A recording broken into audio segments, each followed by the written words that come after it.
I hear the sound of distant drums. For us as children, the front room was a big people room, an adult room. You knew that you went in there, you had to treat it as special. In West Indian households, you sat there and you conversed, and nothing untoward must happen in there, nothing vulgar or nasty or embarrassing. And the only time you would get into that front room was when a family friend came round. They'd go into the front room and my mum would give us that look like, you're still not getting in here. And I think, you know what, we're going to get in that room. If it's the last thing, we're going to get in that room. Every item, I think, in there represented a lot of hours of graft to get the money to go and buy those things. We've tended to take the front room for granted and even to be a bit embarrassed by it and seeing it as rather kitsch and over the top. But it's part of my history, and it's part of Caribbean people's history, and therefore it's part of Britain's history, and it's a part of Britain's history which is barely acknowledged, if at all.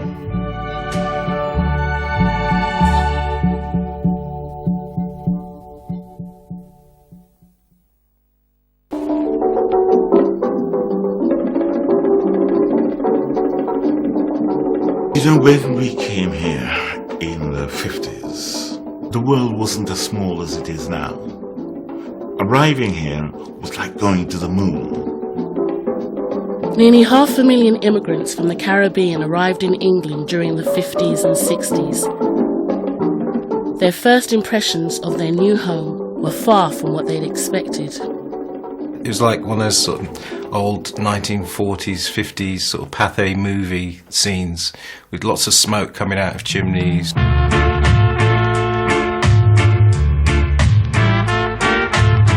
It was strange being in a city in which the houses were a sort of immense row. One brick building which seemed to be arbitrarily divided in some way.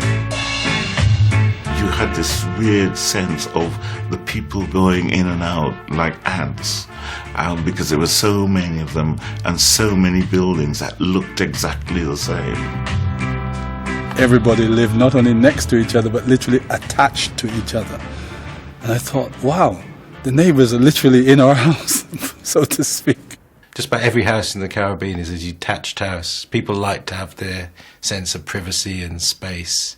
You know, even in a shanty town, you won't have shanty shacks built on top of each other. You know, there's always got to be a bit of space. You've got to have your own little bit of land. And the idea of a terraced house seems so alien to the culture I was used to. Asked a woman for a lodging, she looked me in the eye, pointed to a little notice, no colours need apply. The vast numbers of Caribbeans looking for housing either had doors slammed in their faces or were charged extortionate rents by opportunist landlords. That meant they could only afford the tiniest spaces wherever they could find them. Housing conditions for my parents were cramped and poor. You have to remember, after the Second World War, there wasn't a lot of housing stock here left. And so they faced a situation where they had to live in one room. The room was small, with a small bed, a table and a chair. We have to use that bedroom for everything. We had to use it for a front room, that if anybody should visit us, we have to take them in the corner chair and the table to have something to eat. There was a sink and a little table with a little heater.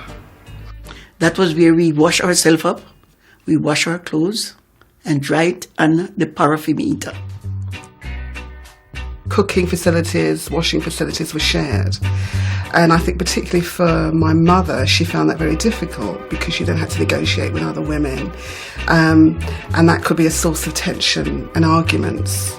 And it was pretty difficult at times, but people managed because they knew that it was part of the journey, as it were, and it wouldn't be forever. After all, they couldn't really go back home. Their families had sent them here to the land of opportunity. This was the mother country, the land paved with gold, the land of milk and honey. So they couldn't explain all of the struggles that went on, so they just had to get on with it. Here we are, thousands of miles away from home. Many of us have never left before, many of us with no relatives. We need a base somewhere. You might even call, I believe the word is anchorage. My landlady too-doo, in my affair she like doing too. My landlady too-doo, in my affair she like doing too. But it wasn't just landladies making things difficult for the Caribbeans in Britain. By the 60s, after years of saving and thrift, some were finally able to buy their own houses, only to be confronted with a housing market that was wary, to say the least. Good afternoon or good morning, I said. I'm telephoning about the house. Oh, yes, dear. Can you please tell me about what's it like? And she told me, yes, 3 bedrooms near the shops, near the parks, near the schools, blah, blah, blah. And I said, sounds like what we're looking for. And she said, and by the way, dear, you'd be very glad to know there isn't a black for miles around. How would you like it if a house next door to you was taken by a coloured person and became filled to bursting point with all his relations and his friends and so on and so forth? I mean, we grew up in Wolverhampton. Our local MP was Enoch Powell. So you can imagine what the environment was like. On the first week we were there, Saturday morning, we did the washing. I said to my husband, can you please hang the washing out? And he went outside in the garden with the basket full of washing. And the neighbour was hanging out her washing. She looked over the fence, took one look at him, dropped her basket of washing and ran into the house. Home took on a sort of, I guess, a kind of a sanctuary, or kind of like a protective thing that perhaps now as an adult it doesn't have that same representation. But at the time it was almost like a physical sanctuary as well. It's a place where you actually felt you were physically safe, because you never knew what was going to happen out on the street at that time.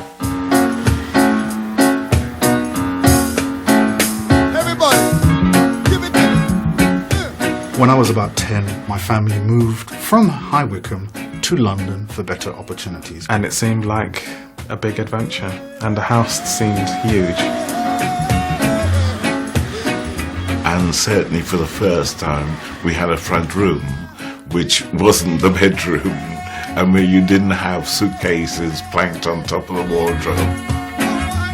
One moment it was bare floorboards and bare walls, and the next moment in my memory it was this ornate, fragrant, spotlessly clean place that I could only visit under parental supervision, generally either on Sundays after church or when big people came to visit. What is, I think, amazing is that many of these houses, as you can imagine, that West Indian families at this stage could afford, are very small. But they still designate a space which is not packed out with people, and where there are distinct rules as to when the whole family goes in there and when they don't. At that time, it wasn't a lot of people who have that. So there's a lot of people still living in the one room, so it was a bit posh. It was so special to a West Indian, because we used to that small little room. And when you get a different room that you could put things in and entertain people, it was a big achievement for us.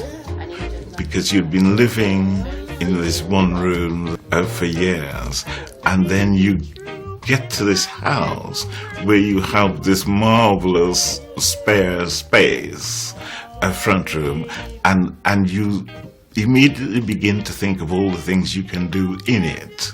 Certainly for my parents, there were moments when I looked, through my sort of child's eye and saw them, just relishing the fact that they'd kind of arrived here, and the fact that they'd kind of worked, essentially their fingers to the bone and achieved something. And there they were in their front room, and they're essentially, English people in their castle, essentially. The first thing I put in was a 3-piece settee.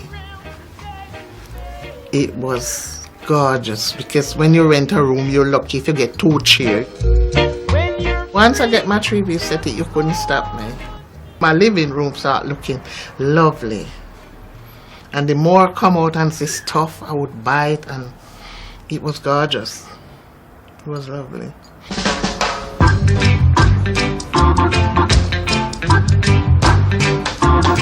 And so the new Black Britons started to acquire desirable items to enhance their new homes. But for some reason, they were all buying the same things. Growing up, you actually think that it's your front room and nobody has the same front room. But it's only when you go around to your friends' homes and you actually walk in and you think, deja vu, I've been here before. Back in those days, the West Indian home, virtually every home was almost the same. You see the cabinet, you see the glass, you see the sideboards, you see everything the same. And you just kind of wonder to yourself, did our parents go shopping together? But then when you go to all your friends and they all have the same story, that's when you think this thing is hereditary. How does it become so uniform? Well, partly they visit one another and you see what so-and-so has. They've got a bigger, they've got a new paraffin heater, or they've got a new radiogram, etc. I know that a lot of black women would visit each other's homes, would see something on the mantelpiece, would see something on a drinks cabinet, may comment on it or not, but would go out next week and be trying to find that same object. But what I think is really riveting is that everybody thinks they are making an individual special space of their own. They think, this combination is a bit different from, they don't have one of those, So within this very common pattern, which testifies to our collective social cultural identity, everybody is making an individual imprint on it by just changing the arrangement a little bit. So what were these things you simply couldn't be without? Here are the top 10 essential items for every West Indian front room. First up, the glass cabinet. The glass cabinet was like, hey, this is the thing which designates a West Indian front room. Our glass cabinet was a pretty grand affair, and it was full to the brim of very, very shiny objects, all of which were guarded jealously and none of which we would have dreamed of touching. Everything was in there that you thought one day when we get older we might just be able to use those plates. They were as much for show as for use. They were for seeing and looking at rather than drinking out of. When your friends come along, you want them to see, oh, look at those lovely plates, look at those cups and saucers. Oh, she's earning some loads of money. To be given something out of the glass cabinet to use, like the tea set, or to be allowed to touch one of the ornaments, my God, I mean, you must be God or the pastor. Next, the ornaments. Every West Indian front room has got their crystal ornaments. You would leave food and go and buy ornaments. You have your little dog, your little cat, your little baby, because we want to show it off. Oh, this is my front room. Look at the ornaments. For some women, it got a bit out of control. My mum would be very disappointed if you messed up her front room. I mean, you could have thousands of ornaments, and if you moved one, she would notice which one it was. Very deep. The thing about the ornaments is that they would always get broken. There were just so many of them. They would just fill the room and they would become like a museum. And you as a visitor, we were scared in case you moved and you may break something. There was always this kind of struggle to repair them before one's parents got home. One particular piece that has haunted me to this day is the Bambi ornament. The most horrible, disgusting, over-the-top ornament you can ever imagine. And that Bambi was being dusted every week, and it never seemed to break. You'd have other things that break, and you'd be in serious trouble. But this Bambi just lived on and on and on. I have to say that I've always disliked the glass fish, and I'm not sure why. It's actually one of the few ornaments that my mother still has from the 60s. I remember being old enough and confident enough to recoil in horror when she introduced it to the house. If you moved it, you'd get in trouble. And sometimes you'd pass it and it would knock. And you'd freeze because you know that if that ever fell down and broke onto the glass table, we'd have to leave. We'd have to leave home, or we'd be put in care. We would be, as simple as that. And I would accept that. Number 3, the drinks trolley or corner bar. The drinks trolley seemed to be very much for show. And they could get very ornate, gold trimming, chrome, glass. And there'd be all these miniatures of different spirits. Baby Sham or Cherry B. And sweet wine sherry, I think. This was really a male domain, the corner bar, because it was usually the men that drank. And this is also for the guests coming up, the man of the house could show off his corner bar and mix his cocktails, or pretend to like he was mixing cocktails. You forget that people had to entertain in their homes. There weren't places where, for a lot of Caribbean people, would actually feel comfortable going. Because that kind of public culture of the bar room and the dance hall was not available for the early kind of Caribbean immigrants in Britain, because they were chased out of the bars and out of the bar rooms. And so, you know, if you're talking about the 50s and 60s, the domestic space was the only space in which people could feel that they could be themselves and enjoy their family and their friends. So I think that sense of revelry and party going, which would have happened in a much more public way in the Caribbean, it had to become something that happened within the domestic space. Next up, the radiogram. The radiogram was essential, wasn't it? The radiogram was something, if you didn't have it in your front room, you weren't anybody at all. Radiogram, brilliant piece of furniture, valve-based, that had pure sound. And it occupies a space, I suppose, you know, almost like a religious object in some ways. You know, if it's as big as that, it can't be just. It's not just a tool. You know, it's something very special. I associate the radiogram with holiday times, but celebrations really, because that's often when the front room door would be opened up and the kids and everybody could come in. And it was the one bit of technology that we were allowed access to. These were the days before remote controls. So the children were the remote controls.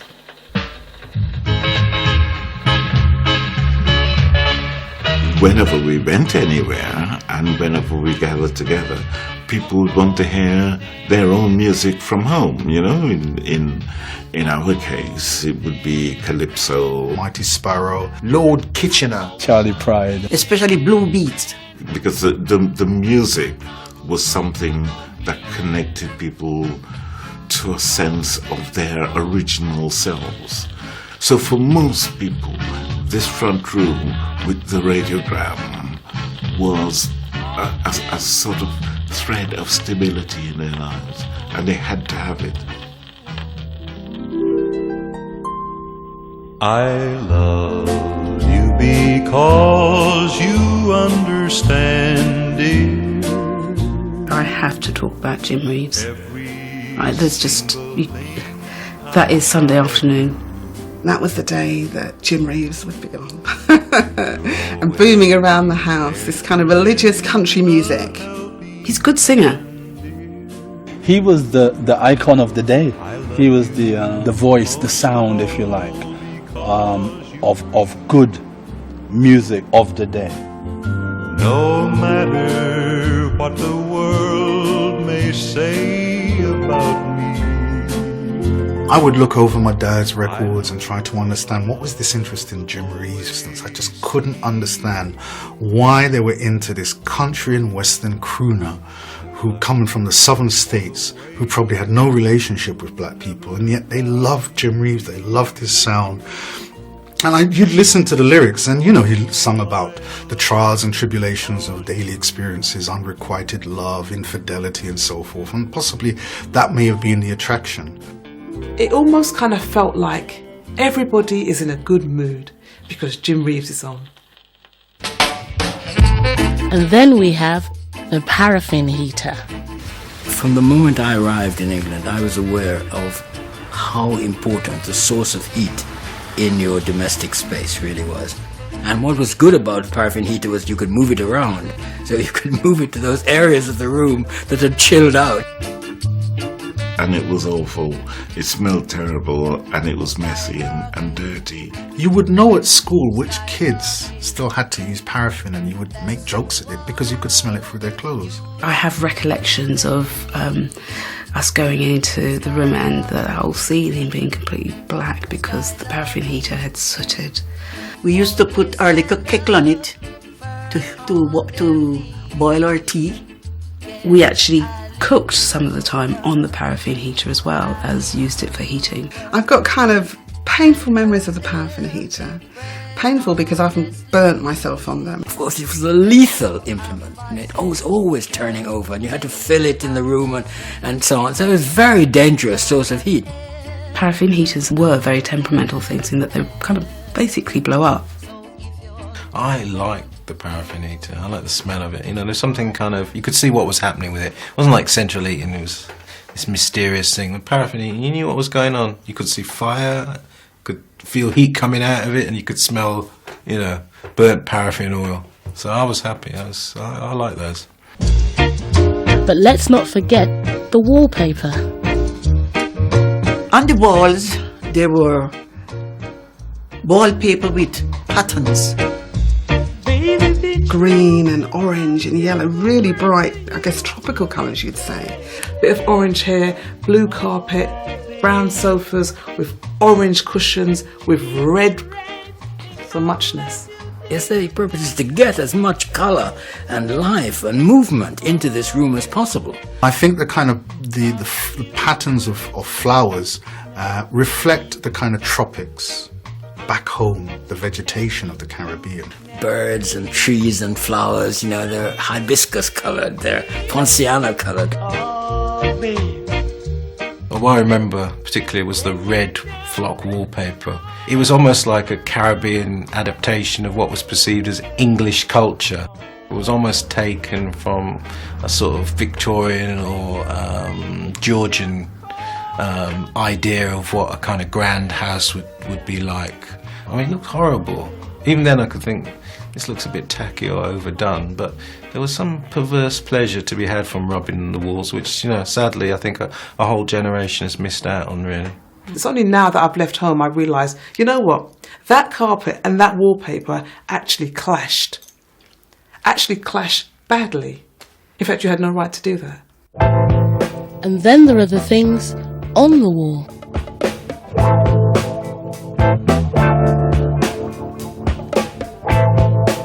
There was usually the oddest triumvirate you can imagine. The Duke of Edinburgh, the Queen, and Malcolm X. Yeah, that figures. I can just imagine them three sitting down for a good old chat.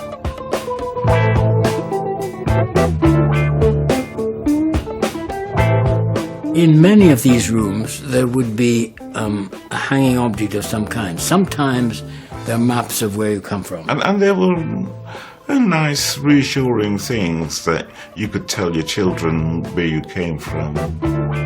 Some people, if you go on holiday and you buy that black scroll, you would fold it and put away, but not a West Indian. They put it on the wall to show people that I have been to Hastings, I have been to Bognor Regis, I have been to Margate, I have been to Paris, especially the one from Paris. They put it in the front.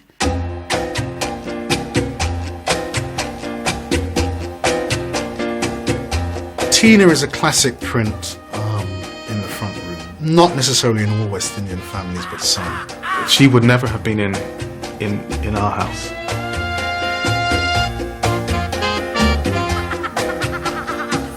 She didn't look English, but she didn't look black. But she looked kind of tropical and Mediterranean. There's a little devil thing going on, isn't there? I think because she's got no top on, because that would not be in a Christian home.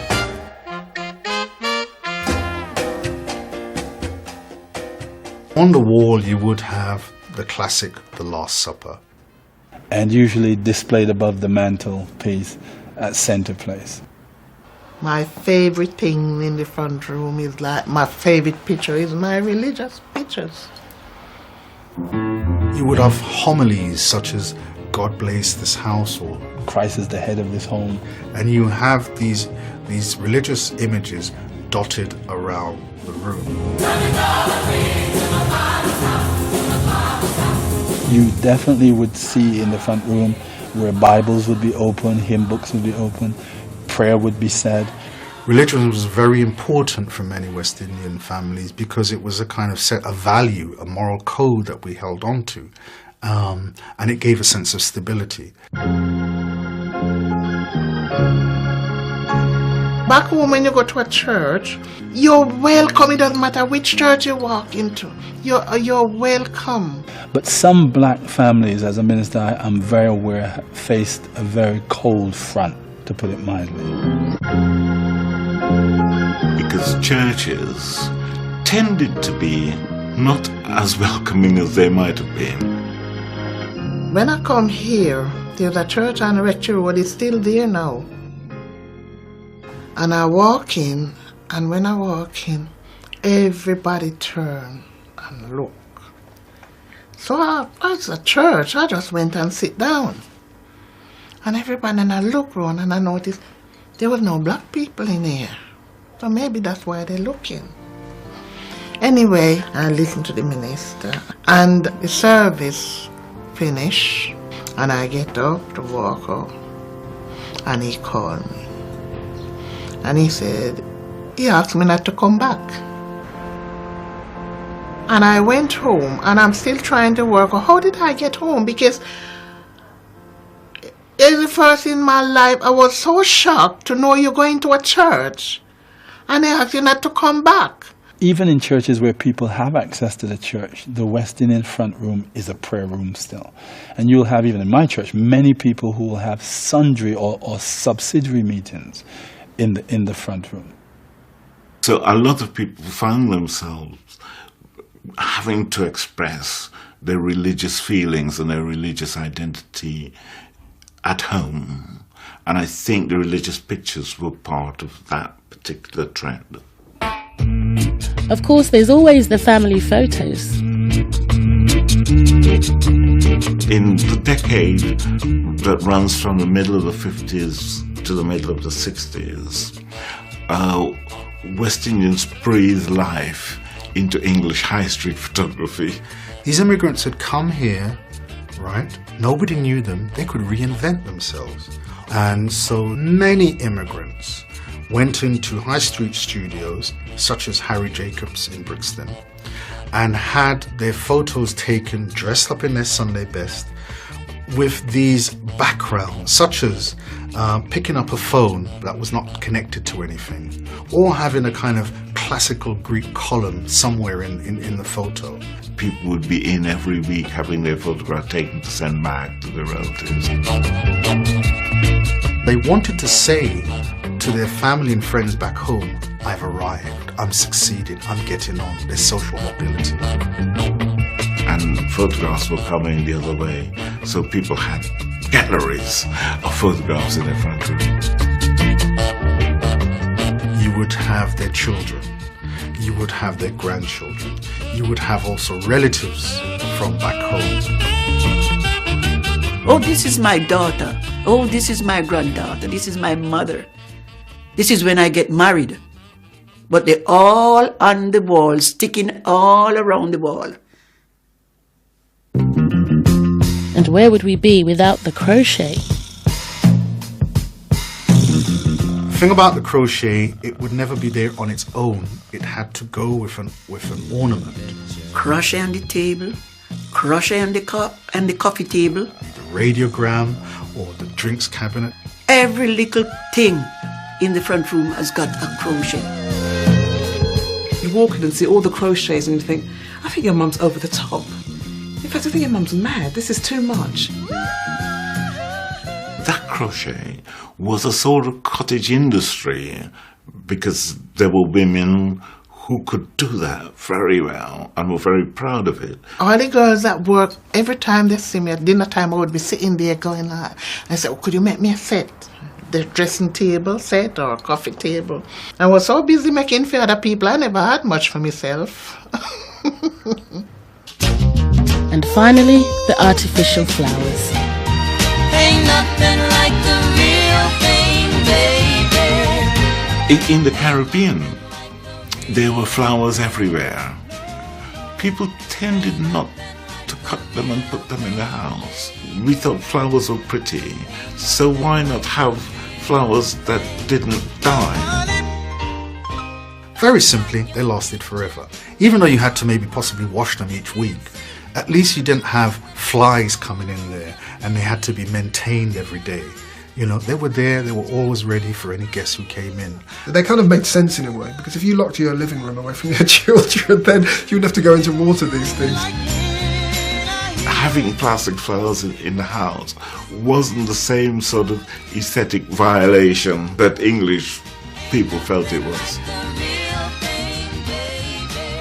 When my mum first used them, she called me to have a look at these flowers and talked to me about them as if they were alive, and then tapped on the soil and said that they're not real. And she was quite proud of that because it meant that the expense that she'd laid out on these very authentic looking flowers was justified because they'd conned her son. Welcome to my world. So if most of the front room was just for show, what was it actually used for? The front room is a very, very special place. It's a place for socializing, eating and drinking. We also play music and we dance. It can also be a dangerous room where you do all the plotting and the gossip. Good times and bad times, challenging times, difficult times. When you're crying, when you're laughing, those experiences associated with that room. If you got in trouble and you went in and your parents were sat in the front room with strangers, not necessarily their friends, you knew you were in big trouble. Someone like the police, they would be allowed in the front room. Or the pastor, my God, would he be allowed in the front room? He would not just be allowed in the front room, he would be carried on a wave of gentility into the front room. But for the children of West Indian families, getting into the front room was almost impossible. For us as children, the front room was a big people room, an adult room. An adult did their things in there. And as children, we were always curious about what these kind of rituals that adults got on with. Well, the children were not always allowed freely in the front rooms of old. My first memories of my parents' front room was that it was always locked. And the only time you would get into that front room was when a family friend came round. And they'd go into the front room and my mum would give us that look like, you're still not getting in here. And I think, you know what, we're going to get in that room. If it's the last thing, we're going to get in that room. So what we'd always do is like offer to make teas and bring it in. And sometimes that would get you to the door. And my mum would like meet us at the door and say, thank you, I'll take these. We as children would be looking for the crack through the door, looking for the keyhole to see who it was and trying to eavesdrop on some kind of adult conversation. But if there was a family aunt or a cousin in there, you get into the front room on the strength of them bringing you in, and then you could stay for a while. It was posh. It was almost like you walked, you know, Alice in Wonderland, like you'd walk in and go, wow, this is how they live. You maybe had to dress up a bit and then be paraded in front of all the visitors. Oh, hasn't she grown? And look at her hair and all of that sort of stuff. I could see my mum sometimes looking at me like, You're not here long. You conducted yourself in a very proper manner. It was a bit like walking on eggshells. Because you are in the front room and nothing untoward must happen in there, nothing vulgar or nasty or embarrassing. Getting up and dancing or even like wildly moving about or lots of laughing and carrying on, indecorous behaviour, that's not allowed. It's just understood. You don't behave like that in the front room because it is the place where the external world has an eye into what the family is like. You spoke a little bit more like that, you knew, and there was, because everything was proper and decent and nice, you know. And then the conversation would get really interesting, such as my mum would say, I don't know why she married him. And we knew as children, this was very juicy information. Those kind of conversations were not for our ears. And so suddenly we would be told as children to go on some errand to the shop or go and check the peas on the cooker. So once the talk was over and they'd done, oh, you grow big, look at you. You knew your time was up and you had to get out.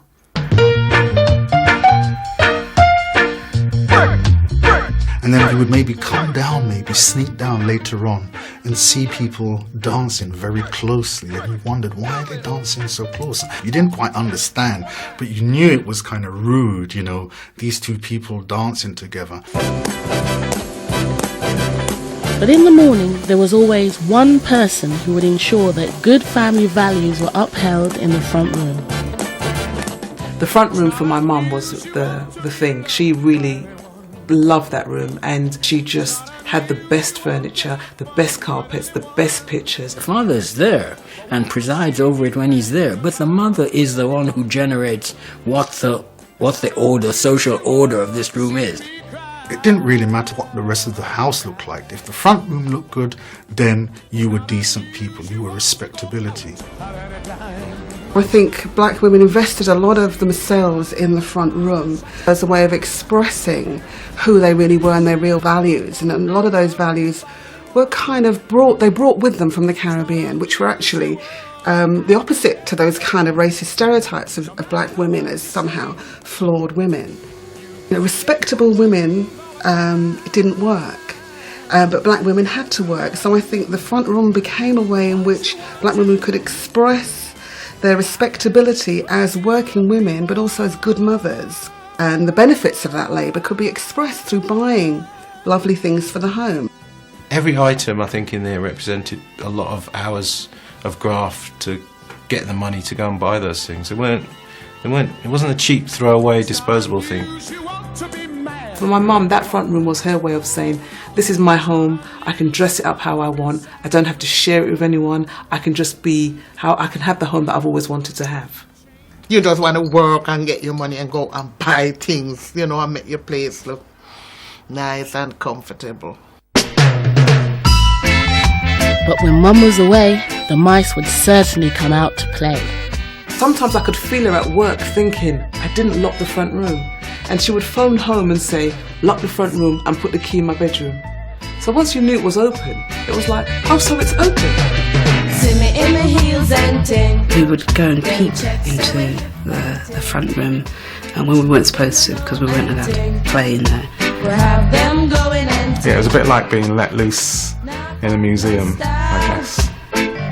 our strictly roots. Now pop, no stop. Our strictly roots. See me on the road and you not call out to me. You definitely wouldn't want to leave any traces of the fact that you'd been there. Certainly moving things out of their place would be not very clever. And as much as we tried to put the plastic on the sofas neat and the cushions back and lock the room, she could walk in and just feel by the temperature that people had been in here. But as the second generation grew up, it wasn't only their own front rooms that they were curious about. They were starting to come into contact with a white world and all its strange habits. Remember when we were in school? You were my playmates. You know, you'd be at school and you'd hear English friends kind of answering back to their parents. In a West Indian black home, you couldn't do that because you wouldn't have no teeth left. I went to grammar school in Doncaster, and I was the only black girl in the school, so I had a wide range of white friends. And what was quite interesting, when they came to my home, I was allowed to take them into the front room.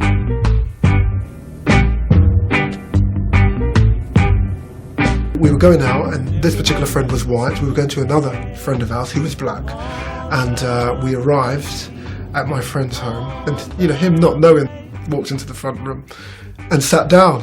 And I sort of thought, gosh, you just don't do that. You just don't walk in someone's, especially with his mother being in there, and just sit down uninvited. And she said to him, "Do you mind getting up?"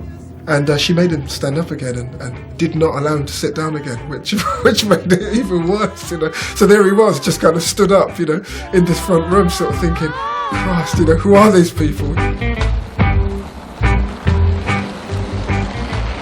When I went to my friends' homes, who were white, it was certainly a different feel. Their front room would have been much more access to my friends that were white, and there would have been less about sort of caring for the things within it. English people, not only did they have the dog in the front room, the dog was on the sofa watching telly with them. You couldn't have done anything worse. That if you let an animal, a dog, come into the front room, the place have to be sterilised. My God! But by the 70s, the front room would be challenged by much more subversive elements. The television was to bring uncontrollable influences straight into the heart of the West Indian home. Magic. Black magic. A lot of West Indian people who could afford a television looked at anything that was going on television. Oh, the barnyard is busy in a regular dizzy, and the obvious reason. Saturday viewing on the TV, family will gather round in the front room. There were programs where white people dressed up pretending to be black people as entertainment. Blue skies smiling at me. Black and White Minstrel Show was the peak viewing time on a Saturday, 16 million viewers. It was the equivalent of the two Ronnies. It was that popular. Hula maids with the yaki hula. It was only banned from BBC in 1978 because people felt it was racist. But up until that time, it was really a quite accepted repertoire of British entertainment, light entertainment TV. Love thine. Growing up, we kind of expected that, there were just going to be white people on television forever. But when they started to bring out black characters and black sitcoms, almost an alarm to the whole house. Really, it's like an alarm. Black people on television, the whole house would come running down to sit in the front room and watch black people on television. I'm not the one who's moving in here. Who is moving in here then? Mr. Booth, I'm your new neighbour. Bloody no. We enjoyed it. We didn't even realise that when we look back how politically incorrect they were. But we were just so glad to see black characters sounding like us, or even just looking like us. Looking back now, people say, oh, that's a racist, programme. But I didn't know anyone who didn't like Love Thy Neighbour. We all thought it was funny. I remember at school people would come in and quote lines from it. White man! Perish! And to be honest, for some of the stuff that was happening outside in the real world, Paki bashing and, Enoch Powell and stuff like that, Love Thy Neighbour was fairly inoffensive. You tended to gravitate to the programmes that had black characters, even though often those characters were stereotypes, they were kind of buffoonish quite often. That was all there was. I don't know what I'm going to do with you.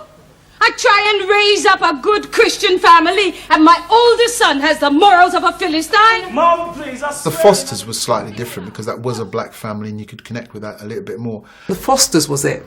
The Fosters was it, because it was our family. When your father come in, he's going to bust your backside. Hey, Mom! Hey! Is this the last round? Or do I still have time to put a bet on the fight? Here you had a black family that was in a sense trying to be normalised, and they were trying to say this black British family was just like any normal English one. And when they put Roots on, that was a turning point in most of our generation's lives. Because we saw it as, oh, black people on television, and it's going to be an epic.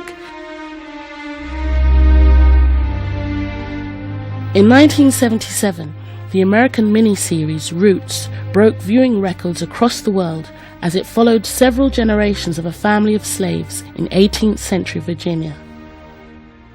Roots was almost like Where Were You when JFK was shot kind of thing. It was one of those really important things for people who lived through that period, I think. Everybody gathered together in the front room to watch it. We sit down and we watch Roots.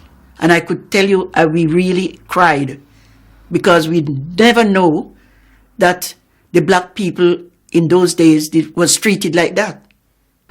For us as young black people going into the next day, it made a whole change in how we perceived ourselves here in this country, but also in relation to our school friends. We saw them differently. The following day, your mate might be like, hello, hi, you know, Jenny. Now's not a good time. Roots was on last night, yeah. It's just a group of black people together now going, don't know what to do with this, don't know what to do with this. Because your people did that to my people. And poor Jenny's like this, what? What are you talking about? I think Roots was a big changing point in our lives because we could see it on television, a nice version of what happened. And that's when we thought, gonna have to march.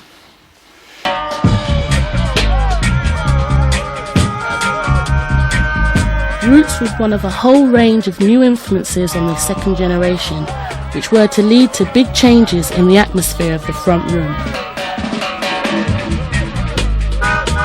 70s and 80s is an explosive moment in black society. It's a moment of Pan-African consciousness. It's a moment of black resistance. It's a moment of anti-racism. It's a moment of the sus laws and trouble with the police, you know. This is the generation that is demonized, you know, publicly, you know. Trouble. This is trouble. Trouble generation. Whenever you saw a black person on TV or in the press, it was never for something positive. It was always for something negative. Being criminalized, there's muggers, happy-go-lucky, carefree, wouldn't want to work. Our parents, in a way, with us as children in the front room, felt that we were part of that. We were fulfilling some of those stereotypes because in a way we began to question them. There were our parents trying to, you know, instill these values that we were supposed to be humble in the larger society. Focused on our education, obeyed the law, went to church. Put our heads down, worked very hard, and then we would reap the rewards of those things. They expected us to go to school, college, even university. They expected us to have jobs and to own houses. They actually expected that.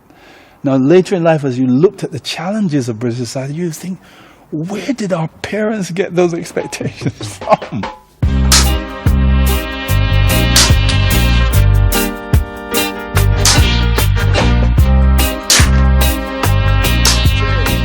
There was this sort of split about who we were as black teenagers, and particularly that idea of black British teenagers and what our relationship was with our parents and the West Indian front room that inhabited so much of who they were. For us as young people, seeing these kind of artificial things, questioning their authenticity, was traumatic because we felt we were trying to find something that was authentic for us in terms of our identity. Why did they kind of look up to this blue-eyed blonde Jesus? What was so fascinating about him? Why did they identify with him? Given all the fact of what was going on outside in this society. What we wanted, in a sense, was things that were real, that spoke to us, that were relevant. And we felt what was going on in the front room wasn't relevant anymore. We wanted to see kind of, whether it be Malcolm X on the wall or Martin Luther King or Muhammad Ali. We wanted to see these black symbols. We wanted to see some sense of black consciousness. So it's not that the front room changed so much aesthetically, it's that its meaning changed for us.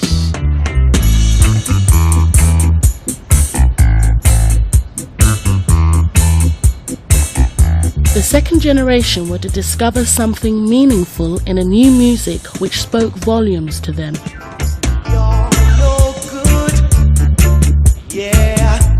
What was happening at that time that came through the radio and came through the radiogram seemed to something we could identify with. Music certainly informed that sense of who we were. Bob Marley, Rastafari, all of those spoke something about the condition we as black British young children born here was expressing. Let me go now. To let me go was not them intention. One nigga. What the hell you all doing? Imagine taking that music home.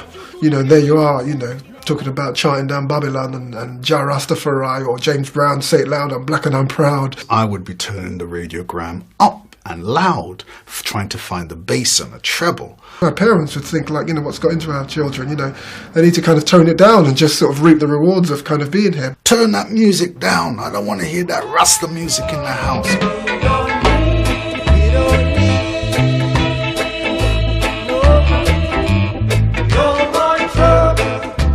I didn't want anything to do with the space, to be honest with you, because it wasn't really where I was at psychologically, you know.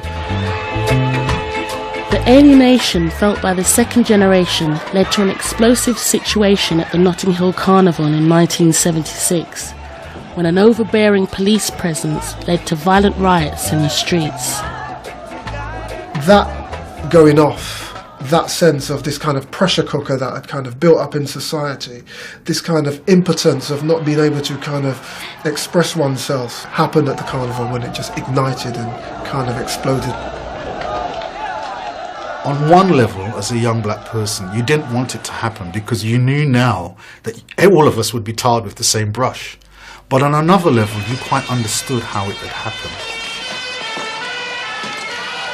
And I even realised in my young, ignorant days that we'd reached a different moment, and it was going to be a moment that I guess our parents, sitting back in their front rooms, would have bared the brunt of it, more so than we would, because they would have had to go to work and lived with those headlines. And I guess for them, you know, they would have sat in their front room and looked at all the things that they'd achieved and felt this sense that they were kind of going to lose it. And maybe they would have thought, you know, maybe we should have stayed in the Caribbean because, you know, we certainly don't feel welcomed here, or our children have just become these other things.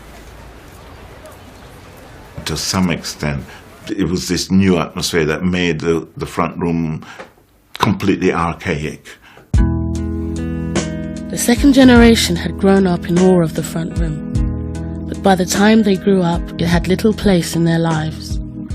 One of the biggest changes with this generation and the old generation is we're the anti-clutter movement. You know, we're into this whole thing about minimalism. We're almost rejecting those values of having possessions. Back then, you valued your possessions because they really represented something. The traditional front room, like we older generation, they're gonna die off. I mean, when I go, these gonna go in the skip. Can you mend a broken heart? For us as a family, I think as time went on, 60s, 70s and 80s, I don't think our front room actually changed and adapted to the changes in society. I'd more say it was like stuck slightly in a time warp. My parents have never set foot in Habitat, they've never set foot in IKEA, and I don't think they ever will, really. My two-daughter front room is just basic. The settee, television, and a coffee table. And they call my place clutter. Anything that looks vaguely antique will not cross the threshold.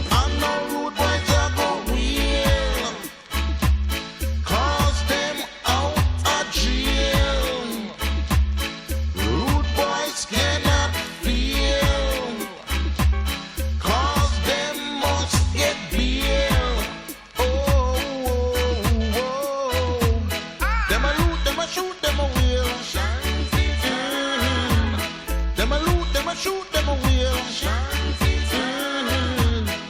A rude boy step on preparation. A rude boy step on up the town. Policeman shot down. So they get down.